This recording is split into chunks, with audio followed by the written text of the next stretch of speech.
terrorist organizations and acts appeared later in Greece than in other European countries.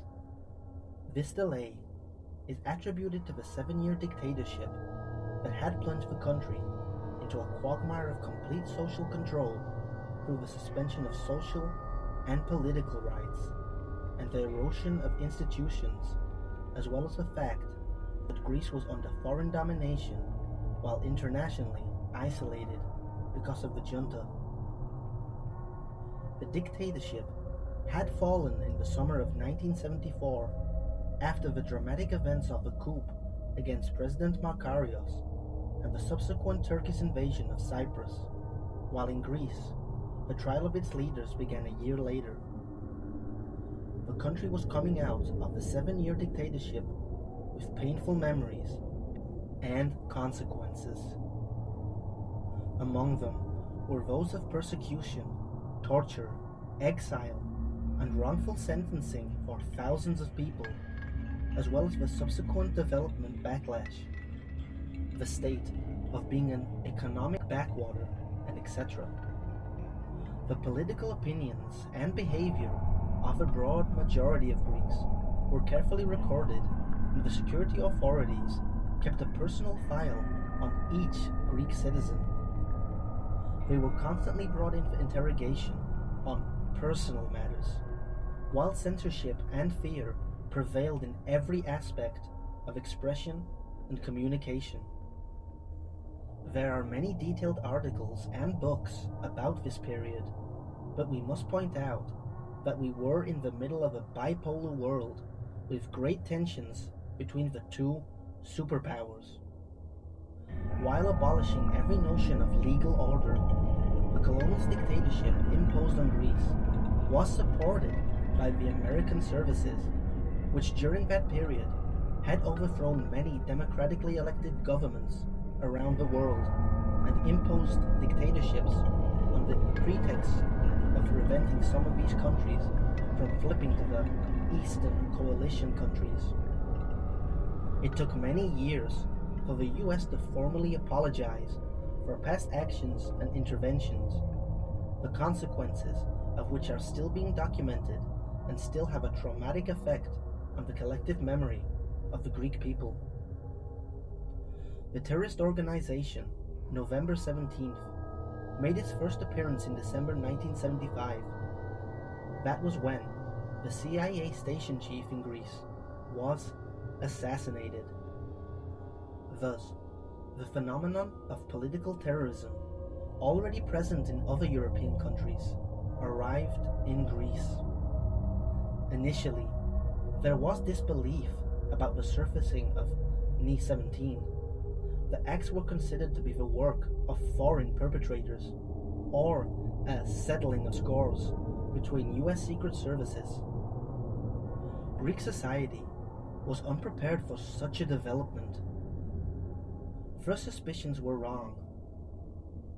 In December 1975, the death of a non-random American employee of the US Embassy in Athens triggered the subsequent development of Greek terrorism. More precisely, at 10:30 a.m. on December the 23rd, 1975, CIA Station Chief Richard Welch, on his way home from a Christmas party at the US Ambassador's home, was shot 3 times by 3 hooded men in a stolen car. The perpetrators did not attempt to shoot Welch's wife or his driver, who gave a deposition to the authorities regarding the incident. A proclamation was found at the scene, signed by Ni-17. The authorities did not evaluate the proclamation as a matter of substance or interest. Although the assassination of the CIA station chief objectively created a sense of unpleasant surprise, it was not considered to be the work of a national avengers organization, much less a terrorist organization. The proclamation was initially treated by the authorities as a hoax, and the assassination as the result of internal conflicts inside the American services. On December 26th, a second proclamation was sent to newspapers, which was not published in pursuance of a court order. After a few days, a third proclamation was delivered to the French philosopher Jean-Paul Sartre in Paris by an unknown woman. Sartre handed it to the Liberation newspaper. The newspaper's editor-in-chief did not consider it authentic or substantive and did not publish it. The first appearance of the revolutionary organization, Ni-17, did not have the same effect after its following actions over the next 27 years. After police officer Evangelos Mallios, convicted of torturing prisoners at the Athens General Directorate, was assassinated on December 15, 1976, Liberation published the proclamation on December 26th, which was later published by the Greek newspapers. Ni-17 was now an unquestionable reality, but the question remained as to the essential existence of an organization of this nature in Greece. Speculation, rumors, and scenarios preoccupied not only the media, but also the law enforcement authorities, which were still not convinced of the existence of a terrorist organization in the country. We mentioned earlier that each Greek citizen had a personal file, and for law enforcement, which were not enough indications of the creation of a terrorist organization with political or other targets, Greeks or foreigners. As for the perpetrators, the various scenarios, speculations, opinions, etc., suggested that they were foreigners, or that it was a settling of scores between U.S. Secret Services. Police investigations were incomplete, sketchy, fragmentary, disorganized, and disorientated, to say the least. The American authorities blamed each other for publishing Welch's name in their own magazine, Counter Spy, mentioning his whole career before his arrival in Athens. That was followed by an article in an English publication in Athens with a complete list of all the names and statuses of all U.S. embassy staff. The article was published in the Athens News in November 1975. Ni-17 found the target and prepared the attack within a month. After that, its presence and actions continued uninterrupted until 2002, while it is worth noting that it always took responsibility for its actions in multi-page proclamations. On the other hand, the Greek law enforcement authorities were obviously aware that similar violent political organizations had existed and had been operating in European countries since the late 1960s. Nevertheless, they did not consider the possibility of similar organizations operating in Greece without them having suspected their existence and presence, as they considered that they were in complete control of the field.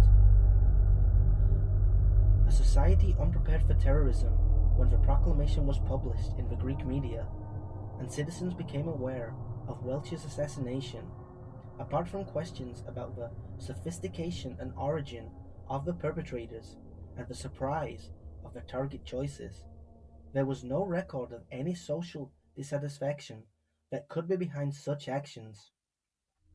Note that it was an era characterized by a highly politicized youth, but also a broader politicized social body that was unprepared for terrorist acts of this type. Surprising questions about the name of the organization emerged. In this context, the prevailing perception was that the organization borrowed its name from the date of the culmination of the Athens Polytechnic University events.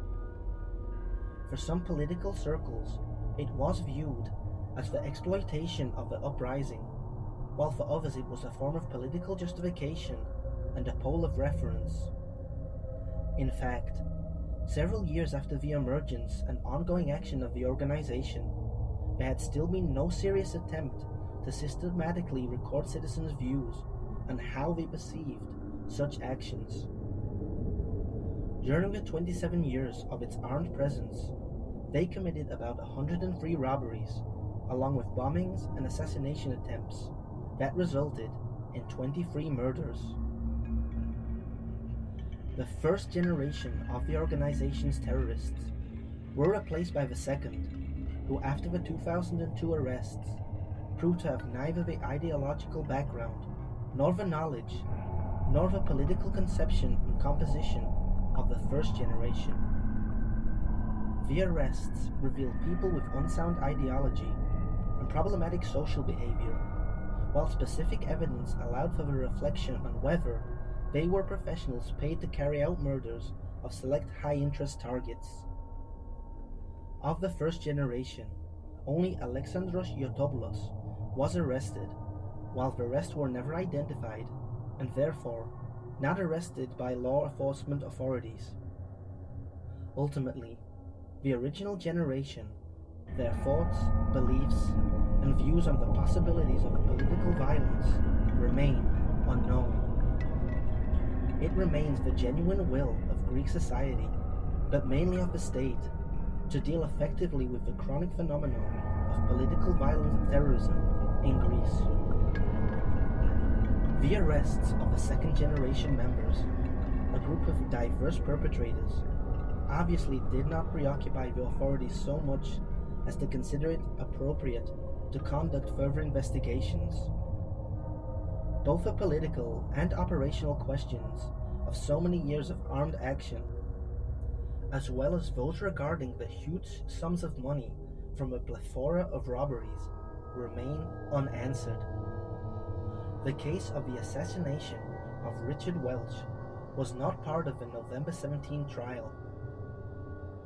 The 20-year statute of limitation for the offenses had passed, and to this day, no one has been arrested, prosecuted, or punished.